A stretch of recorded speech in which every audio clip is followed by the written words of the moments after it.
But this idea that bringing power closer to people is good for the people is completely untrue, right? This is very much about totalitarian authority getting its arms around the population in order to force them into doing the things that the state wants them to do. That's what this is all about, right? Now, one of the organisations, and there is a whole ecosystem around this, we're going to talk about this a lot over the coming months. This is the direction of travel. This is the agenda.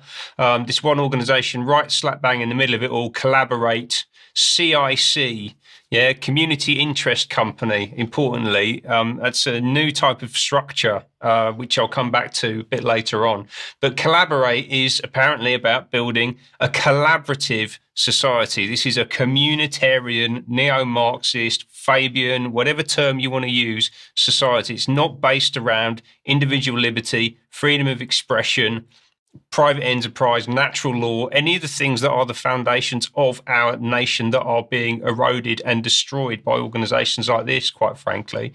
Let's have a little bit more of a look at who they are. So they're apparently for social change. Whenever you hear that, social change, social innovation, social transformation, you know they're up to no good. Collaborate is an innovative social consultancy pioneering collaborative thinking and practice to tackle complex challenges across the UK. They say this on their website. We are living in a time of transition, a fait accompli, a bit like your communication from Plymouth Council there, right? This is happening. We are reimagining public services. This is all about putting more power and control into the hands of the state. They've actually written their own manifesto for a collaborative society. We'll provide a link to that. Go and read it. And as I said, they're a community interest company. And this CIC thing is going to come up a lot. Interestingly, it was introduced by Blair in his second term around 2005. So I think this new structure, a communitarian structure, has actually been introduced 20 years ago to come to fruition now, right? This is the kind of planning that we're seeing from that period. And I'll just add to that, Ben. Of course, it was in the Blair era that the Change charity Common Purpose was being run from the office of the Deputy Prime Minister. So all of these things coming now to the fore, and we can see what's been put in place. Yeah, exactly. Very similar methods, culture, the whole tone of it, very similar to Common Purpose. This was founded in 2012, this organisation, Collaborate, and it was founded by this guy, Lord Victor Adebowale. So, very prominent man. He's also got a CBE, by the way, but I couldn't fit it on the top line there. But sorry to undersell you, Lord Victor. But he was a Blair appointee to the House of Lords, one of the first People's Peers back in 2001. So this was the transformation of the upper chamber. This guy was at the vanguard of that. He's the founder and the chair of Collaborate, this organisation that we're talking about. He's also, importantly, chair of the NHS Confederation. And that is a membership organisation that brings together all of the healthcare system for England, Wales and Northern Ireland, right? This guy's extremely central to what's happening in healthcare, and the NHS is a crucial component part of this whole agenda. I essentially see it as a state within a state, right, in terms of its culture. It's a good description. Yeah, I think that's the way that we have to understand it. He's also a non-exec of the Co-op. Co-op are heavily into this stuff, and he was named, according to his LinkedIn profile, he's been on the Black Power list every year since 2013. You know, whatever you want to make of that. Now, he's also on the board, or actually up until a couple of months ago, he was on the board with this guy, Axel Heitmuller. And so he was a non-exec at Collaborate until last year for 10 years. Concurrently, he was and still is a senior associate fellow at the Tony Blair Institute for Global Change, specifically focused on healthcare. And he was the CEO of Imperial College Health Partners. So that's Gates Foundation money right there, yeah. And he was also the director of strategy for the NHS Test and Trace program in 2020. Right, so these are the people who are driving the collaboration agenda. And last week, a couple of weeks ago, I think it was, they put out this, what they call the building blocks of place-based learning. And they say we're at the brink of a once-in-a-lifetime opportunity to re-examine and reshape how local government operates in England. Exactly what we just heard from Plymouth. We know what works and we can see a better way, but we also know it can be hard to make a shift. Yeah. So how do we make the shift? Well, we've thought it through, and they've developed this thing. So these are the building blocks, and we're going to look from the bottom to the top and just examine their methodology, their framework for understanding society and how they're going to get their hands around it, right? So we'll start at the bottom. Oh, will we? There we go. Lovely. So there are some systemic conditions in place. These are things that need to be in place in order for them to do their work. So you have to take a strategic, intentional approach to partnership across a place. Apologies for the appalling language, by the way, but this is how these people speak, right? So this is basically, you've got to be conniving and cunning and think this thing through. The second point is trusted collaborative relationships and behaviours. So you need a network of people who are going to comply with you. You need a culture of learning that enables adaptation, which is actually true because things are never exactly the same in every single location. So you've got to test and learn and work out the best approach based on exactly where you are. And you need bold, enabling place leadership, which means you need leadership on the ground who are going to let you do the things that you want to do, right? Really crucially. And you need people on the ground who are able to influence. You need opportunities for people to come together.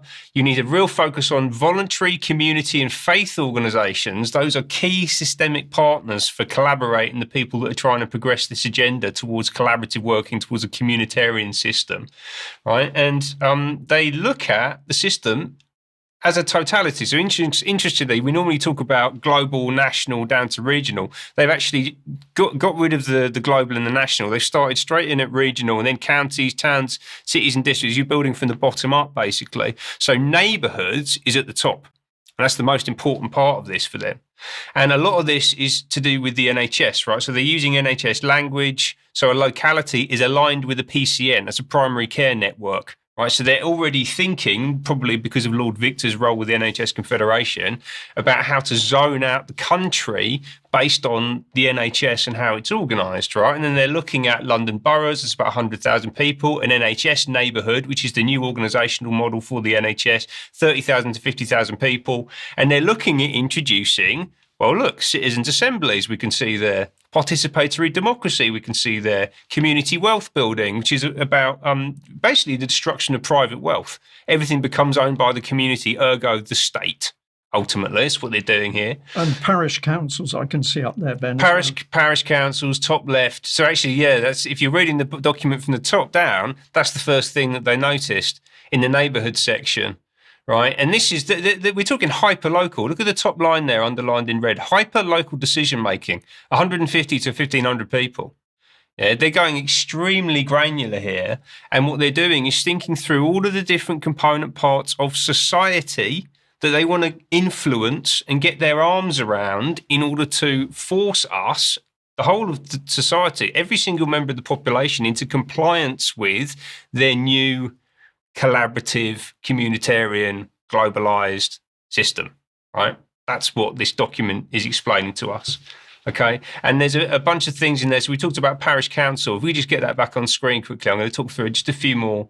So community asset transfer. So they're going to change the nature of ownership for existing community assets. They're going to pump money into local communities using grants. They're going to introduce things called community businesses. You won't just have a business anymore. It's a community business. And you can work for it, but you can never actually own it properly.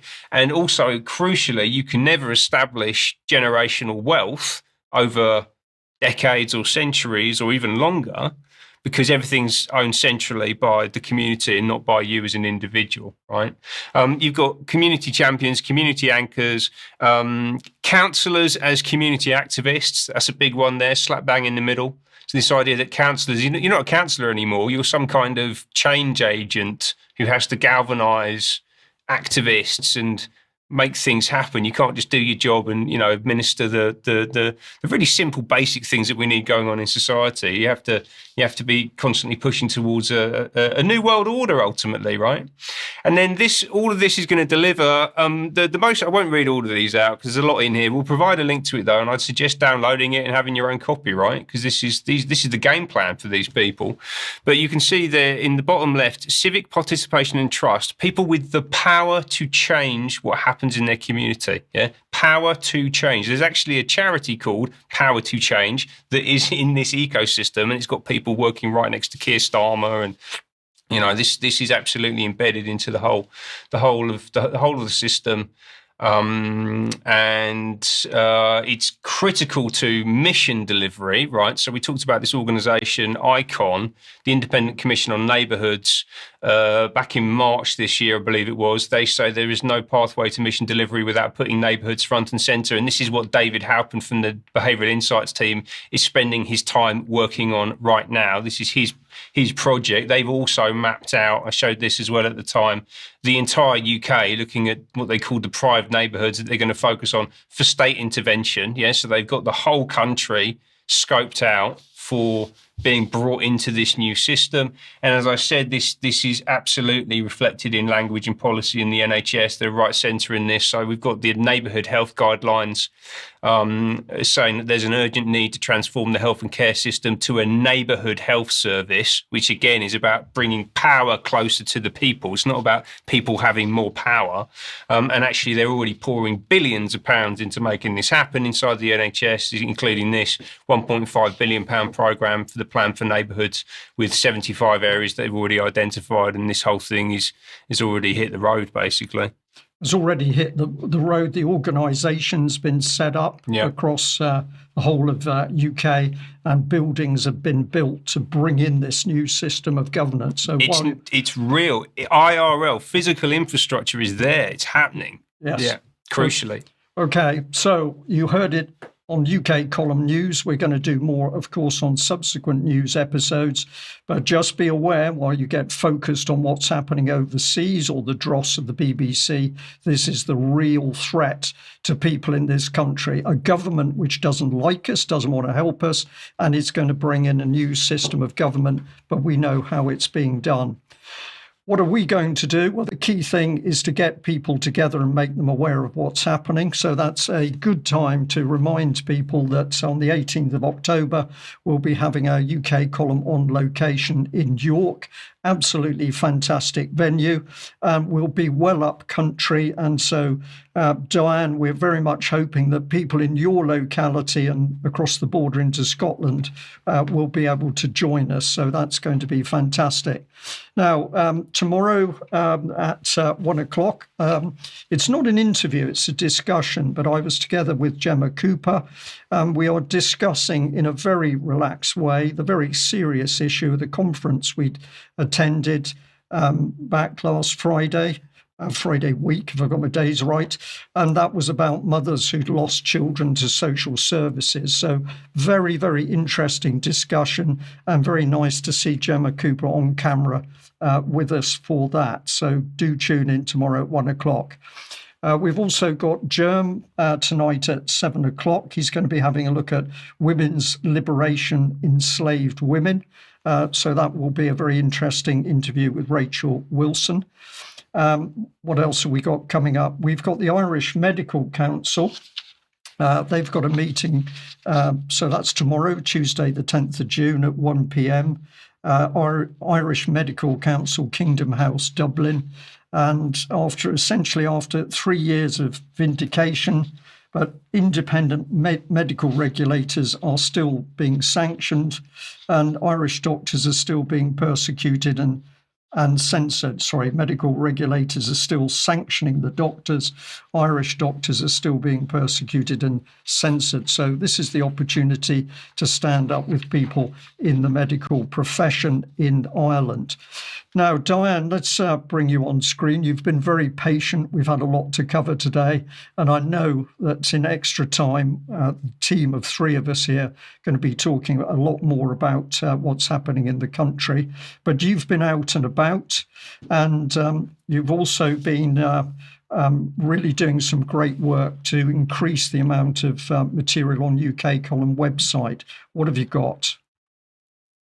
Yeah, thanks, Brian. Hello, Ben. It's great to be here today. I just want to go through a few things first. So before I get into what I was up to over the weekend, just a reminder, and I've mentioned this the last few weeks, on Thursday, I will be speaking in defense of libraries. This is sponsored by the Buckingham Academics for Academic Freedom, taking place at the University of Buckingham. It is a free event. If you're able to join us, I would love to see you there. I've heard some rumors that there are some local UK column viewers who will be joining me, as well as some academics, so it should be a great event. Please join us for that. What else do we have here that I've got going on? We've got for the Fernethy Residential School Scottish Parliament debate, which is actually a very serious and important event. I covered this a couple of weeks ago. The updates on the sort of the legislative side in Scottish Parliament. I mentioned a debate would be happening, and it is happening. I've confirmed it's this Thursday, the 12th, 12:45 p.m. And you can either watch it online at scottishparliament.tv, or if you're able to go and get a ticket to go in the public gallery, you can try that as well.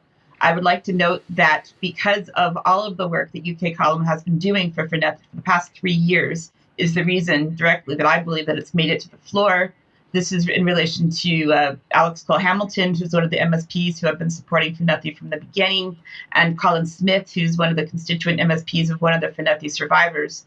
And his statement, which got us a floor debate, is based on the evidence that I submitted directly to Scottish Parliament in support of the petition to get the ladies justice. So I just want to thank everyone who's been helping us for the past 3 years to get it to this point. From here, I wanted to talk about some of the material that we have published in the past week as our commissioning editor. This one is by a member who actually I met in our recent event down in Cheltenham. Her name is Hale Bolchowski. She wrote this called Whose Dreams? The LGBTQ plus Manchester Housing Scheme. It's a local thing in Manchester, but you can see very clearly some of these bigger things that they're talking about and how it's happening in one particular locale. Got a few more articles to look at here. This is by Dr. Piers Robinson, From Serum Nerve Agent Attacks to Chlorine Gas, the Syria Chemical Weapons Storytelling Continues. This is part of the series that Piers has been writing for us around the chemical weapons narrative in Syria. Some very obviously serious information in that piece as well. I've got another one here by Andrea Poso, who is, this is the second piece she's written for us. Again, another member that I met in Cheltenham. This is an issue around the tariffs, looking at the Trump tariff policy and free trade and some really interesting things to think about in this article. So, and what else do we have here? This is the one by Dr. Joost Landgriebe. This is part 2 of his 3-part series looking at the banking and financial system. The first one was about how central banks operate. This one is about CBDC, central bank digital currency, which I know is of particular interest to a lot of UK Column viewers. This series is only available to members, so you need to be subscribers of UK Column to view the content by Joost. So please do think about signing up and looking at these articles because they're very important. Excellent. Thank you very much, Diane. And I'll say to our viewers that, of course, we can only do what we do with your financial support. So if you're not a paid-up member of UK Column, please join the UK Column because it's all our paying members that allow us to do what we do. And as you are about to show us, Diane, the attack on any form of free media is about to skyrocket. So if you value the UK Column, please do support us, sign up, become a member for that very modest monthly subscription. We need more members if we're to weather the storms coming, and those storms are coming without any doubt. Now, the other thing I just wanted to say, and this is a little bit unusual, I'm going to do it because we had such a nice email. I can't promise it to everyone, but Craig's mum, Margaret, is 80 years old today, so we wanted to wish her a happy birthday. So there we are, special birthday. Happy birthday, Margaret. Well done.